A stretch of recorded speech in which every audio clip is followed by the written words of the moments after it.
a man who spent 20 years inside. North Korea's foreign ministry sat in his South Korean apartment one spring morning in 2025, watching the news, and felt a chill that had nothing to do with the weather.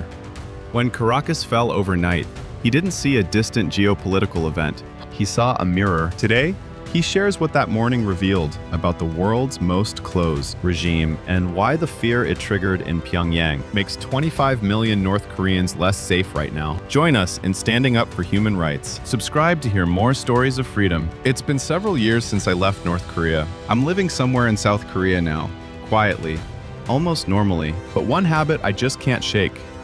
Every morning, I check the news. 20 years in North Korea's foreign ministry will do that to you. Old instincts die hard. That morning was no different. It was a spring morning in 2025. I was brewing coffee when my phone started buzzing. Breaking news alerts, one after another. U.S.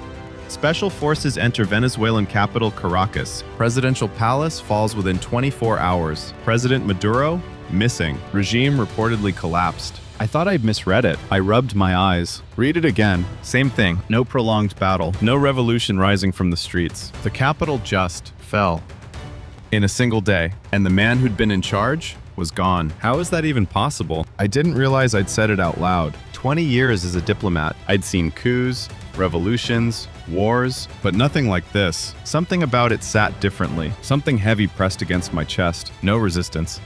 No last stand, no army, no security detail, nothing held. As I sat there staring at my phone, one thought surfaced. Is Kim Jong Un watching this right now? I don't know exactly when the news reached Pyongyang, but I know this North Korea has entire departments dedicated to monitoring global events in real time. The Foreign Ministry's Analysis Unit, the Reconnaissance General Bureau's Foreign Intelligence Division, the Korean Workers' Party's own separate intelligence chain. Word of Caracas reached the leadership's desks within hours. I'd stake my life on it. I also know what happened next, because I used to sit in those same rooms. North Korea's leadership has exactly one way of processing foreign events. What does this mean for us? Everything else is noise. I can picture the checklist they pulled out the moment Maduro's name came up. Venezuela was under international sanctions, isolated from the West, unrecognized by Washington. Sound familiar? Maduro built his entire legitimacy around defying the United States. Sound familiar?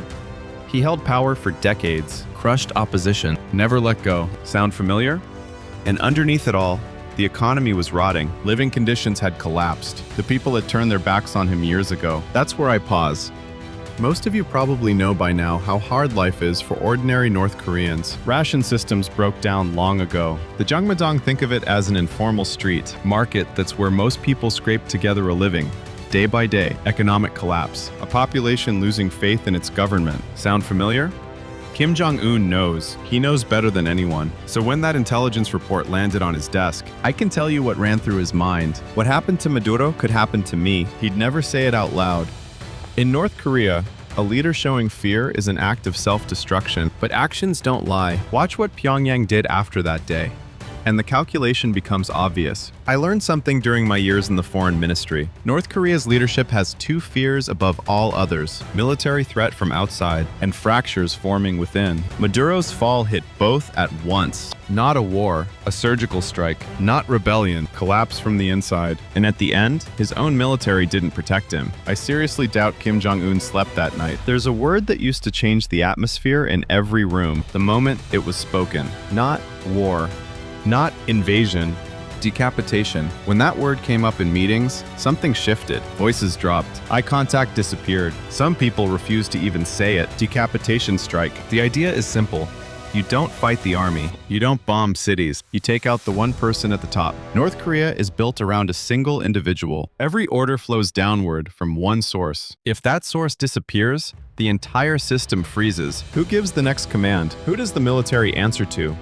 Who authorizes anything? In North Korea, there's only one answer to those questions. Remove that answer, and the whole structure hangs in midair. Caracas showed exactly what that looks like. When the capital fell, why didn't Venezuela's military stop it? Why did the security apparatus dissolve? There were multiple factors: intelligence failures, internal betrayal, overwhelming force. But when I look at that scene through a diplomat's eyes, it all comes down to one thing. When the top shook, the bottom didn't hold. That was no longer theory for North Korea's leadership. It was a case study. During my time in the foreign ministry, Decapitation scenarios were rarely committed to official documents. They circulated in hallways, in lowered voices. We knew Washington had such plans. South Korean press reported on them. We'd analyzed American military exercises that pointed in that direction, but it was always hypothetical plans.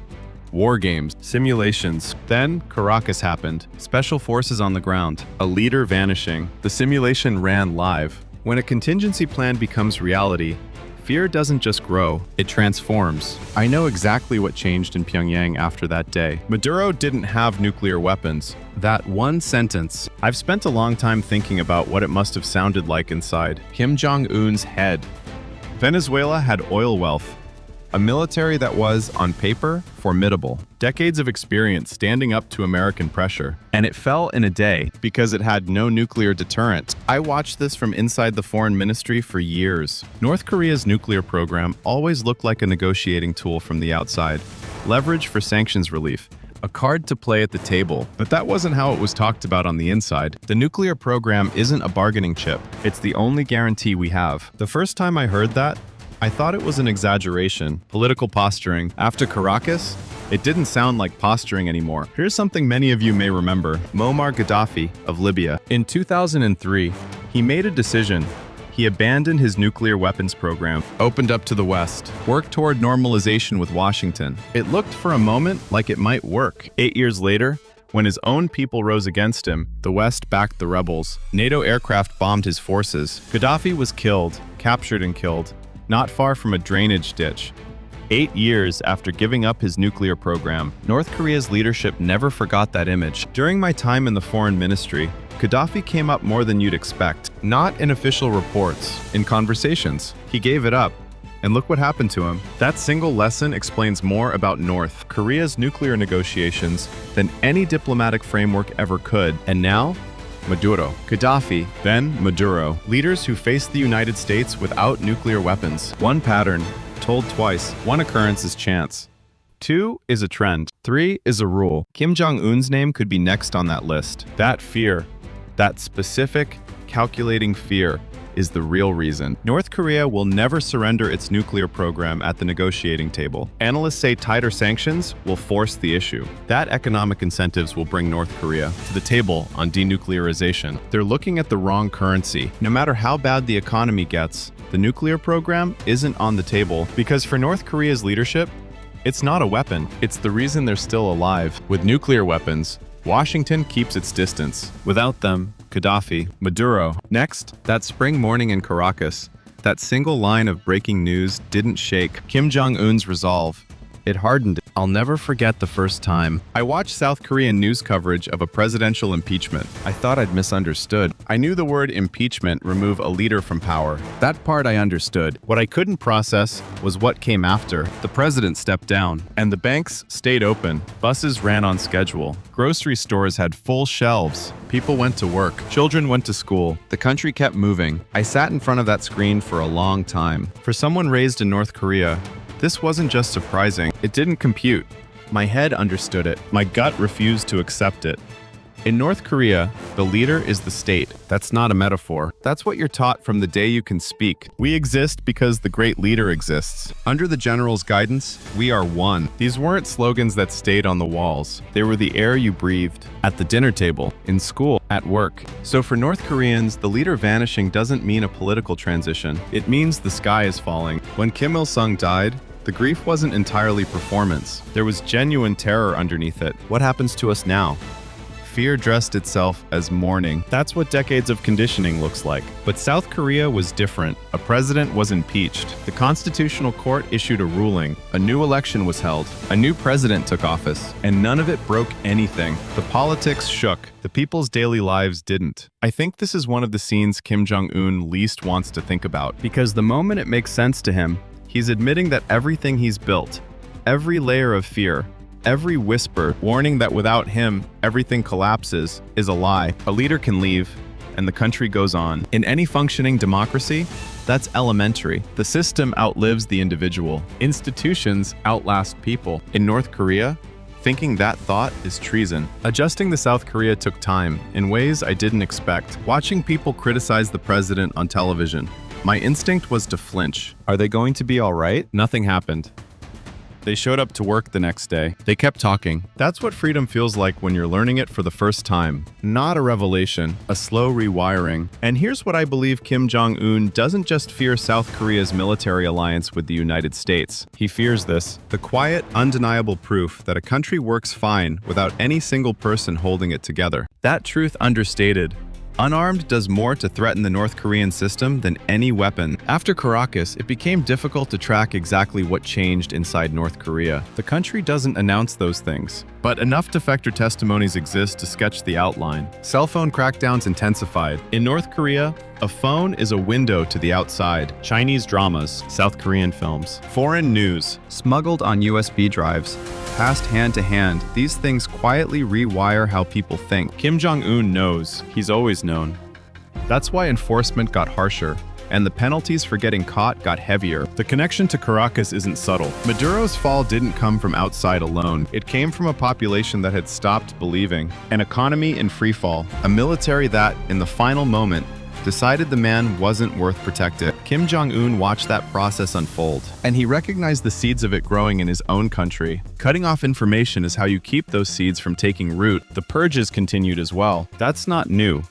There were purges under Kim Il-sung, under Kim Jong-il, but by most accounts, the frequency and intensity shifted after Caracas. The military leadership, in particular, felt the pressure. The reason isn't hard to see. In Venezuela, the army let Maduro fall. At the decisive moment, the guns pointed somewhere else, or pointed nowhere. That image burned itself into the consciousness of every insecure authoritarian watching. So Kim Jong-un makes them prove their loyalty, not just once, repeatedly. The purge is the message. You know what happens if you let me down. Here's something worth understanding. A frightened leader is a dangerous leader. Confidence allows room for mistakes, for dissenting voices, for flexibility. Fear doesn't allow any of that. Fear turns everything into a potential threat. It demands more loyalty than anyone can consistently provide. It removes people who hesitate, even slightly. That's where Kim Jong Un is now. Not stronger than before, more afraid than before. And that fear has a face that looks like strength. The tighter control, the louder demands for loyalty,